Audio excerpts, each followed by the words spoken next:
नमस्कार, आप देख रहे हैं टीपीवी न्यूज। मैं हूं आपके साथ राजेंद्रनी शर्मा। बुलेटिन की शुरुआत करते हैं आज की खास खबरों के साथ। चित्तौड़गढ़ जिले के बेगू क्षेत्र के जोगणिया माता के पास मेनाल मार्ग पर एक मोटरसाइकिल को बचाने के चक्कर में पिकअप गाड़ी अनियंत्रित होकर पलट गई, जिसमें सवार 33 यात्री घायल हो गए। जानकारी के अनुसार बेगू क्षेत्र के प्रमुख शक्तिपीठ जोगणिया माता में जड़ोला की रसोई संपन्न होने के बाद लोग वापस अपने गांव की ओर लौट रहे थे। तभी जोगणिया माता मेनाल मार्ग पर 1 किलोमीटर दूरी पर सामने से आ रही एक मोटरसाइकिल को बचाने के चक्कर में पिकअप अनियंत्रित होकर खड्डे में जाकर पलट गई, जिसमें सवार लोग घायल हो गए। दुर्घटना की सूचना मिलने पर बेगू पुलिस ने घटनास्थल पहुंचकर सभी घायलों को एम्बुलेंस में बेगू चिकित्सालय पहुंचाया, जिनमें से 4 गंभीर घायलों को चित्तौड़गढ़ के लिए रेफर करा गया। अपने बेगू थाना के अंदर जोगणिया माता जी के यहाँ रसोई करने के लिए पिकअप लेकर और गट्यावली शावर के यहाँ से व नाडी शावर के यहाँ से लोग आए थे, जिनमें रसोई करके और माता जी से जा रहे थे। तो मोटरसाइकिल आगे आ जाने से पिकअप अनबैलेंस होने से पिकअप पलटी खाने से 33 आदमी चोटिल हुए हैं, जो बेगू चिकित्सालय में उनको एम्बुलेंस के द्वारा लाया गया है, जिनका उपचार जारी है। 4 को रेफर किया गया है चित्तौड़गढ़। रियाबड़ी में नागौर जिला कलेक्टर पीयूष सामरिया के निर्देशन में खनिज विभाग गोटन ने अवैध खनन पर प्रभावी कार्रवाई करते हुए चेकिंग की। वहीं अवैध खनन पर कार्रवाई करते हुए लूणी नदी में एक वाहन को जब्त कर पुलिस थाना पादुकला को सुपुर्द किया गया। कार्रवाई के दौरान थानाधिकारी सुमन चौधरी, मई जाब्ता और खनिज विभाग गोटन सर्वेयर सतीश सिंह चौहान उपस्थित रहे। रामचंद्रपुरा पुलिया के निकट गश्त के दौरान एक शातिर बदमाश को गिरफ्तार किया गया। उससे एक अवैध रिवॉल्वर और 3 जिंदा कारतूस भी बरामद किए गए।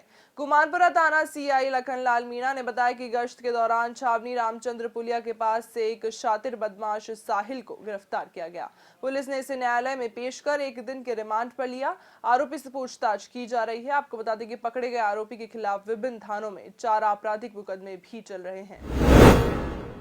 रियाबड़ी उपखंड के पादुखुर्द में न्यूनतम समर्थन मूल्य पर खरीद किसानों का अनाज खरीदा गया।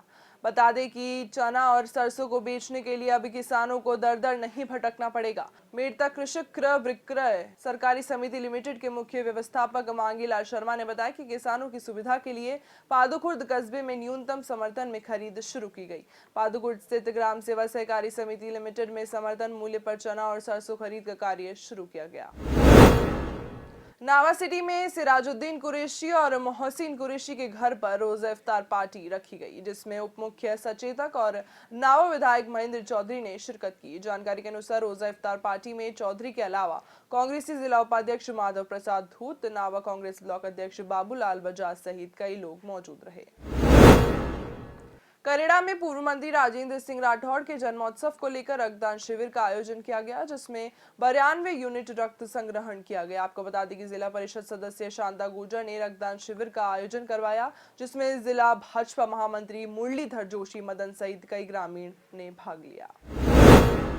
संभागीय आयुक्त और उप निवेशन आयुक्त डॉक्टर नीरज के पवन ने अंतर्राष्ट्रीय शूटर अपूर्वी चंदेला को 25 बीघा कृषि भूमि का आवंटन पत्र सौंपा। अंतर्राष्ट्रीय स्पर्धाओं में पदक जीतने पर अपूर्वी को राज्य सरकार की पॉलिसी के अनुरूप बीठनो क्षेत्र में ये कृषि भूमि निःशुल्क आवंटित की गई है।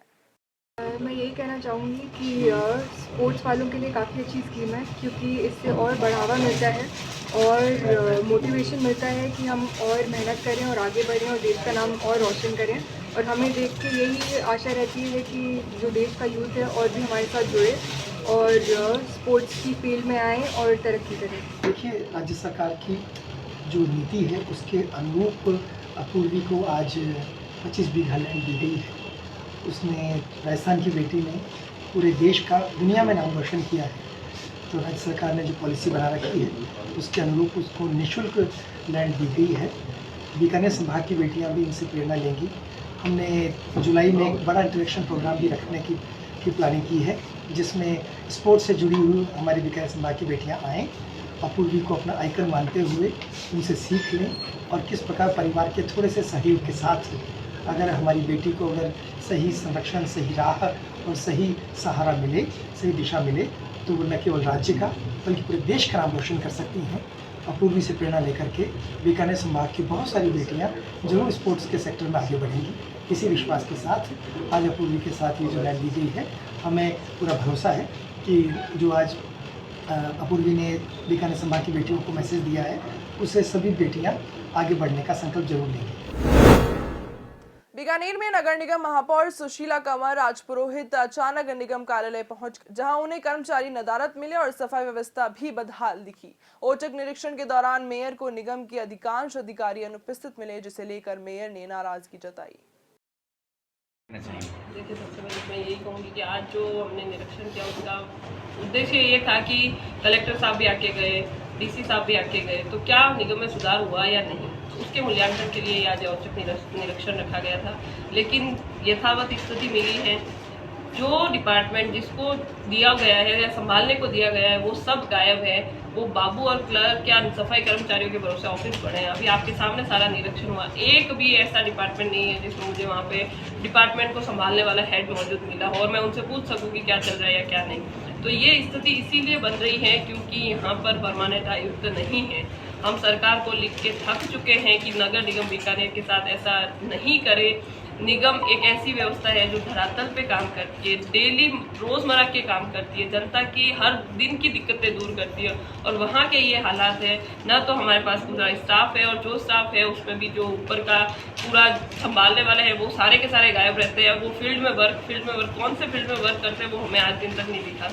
तो आप लोकतंत्र के चौथे स्तंभ है। मैं आपके माध्यम से सरकार से फिर से अपील करती हूँ कि नगर निगम बीकानेर की तरफ थोड़ा सा ध्यान दे, स्टाफ दे और एक परमानेंट आयुक्त दे जिसकी तरह से थोड़ा सा इन पे प्रेशर हो और ये काम करें। क्योंकि यहाँ ये एक माहौल बना दिया गया है कि कोई कहने वाला नहीं है, किसी को बताना जरूरी नहीं है, सब अपने अपने में अपने अधिकारी हैं। तो ये हालात अगर रहेंगे तो हम निगम कैसे काम करेगा। शिकायतें होती है, ब्लेम निगम को किया जाता है, लेकिन निगम की स्थिति से कोई रूबरू नहीं होता यहाँ के कि निगम में क्या सफाई कर्मचारी है, पूरे नहीं है। हमने सरकार को जब से हम आए हैं 2.5 साल हो गए, हम लिख के थक गए कि बीकानेर नगर निगम क्षेत्र वाइज बहुत बड़ा है, इसको संभालना बहुत मुश्किल है। अब में सफाई कर्मचारी की जो हमारी पेंडेंसी है उसको पूरा किया जाए, नहीं हुआ। नगर निगम में स्टाफ नहीं है, राजस्व अधिकारी नहीं है। हम कहते हैं कि आत्मनिर्भर बने, कैसे आत्मनिर्भर बने जब वहाँ अधिकारी नहीं है, हम किससे काम कर रहे हैं। आपको कह के हम बोल चुके कि एक ऐसा आयुक्त दीजिए जो परमानेंट हो। हम जब तक आयुक्त को चीज़ें समझाते हैं, हमारे इतने बड़े बड़े प्रोजेक्ट पेंडिंग पड़े बस इस वजह से कि हमारे पास कोई अधिकारी नहीं है जो इन सब चीज़ों का इम्प्लीमेंटेशन कर सके शहर में। तो इतने बड़े प्रोजेक्ट बचे हुए हैं जो बीकानेर के हित में थे। तो अभी भी स्थिति यथावत है। तो मैं डीसी सर और कलेक्टर साहब को भी अगर सुन रहे हो तो उनको भी कहूँगी कि सर कोई स्थिति नहीं बदली है आपके आने से। जब तक आके अगर एक्शन नहीं होता है तो वो चीज़ कहीं भी काम नहीं आती है।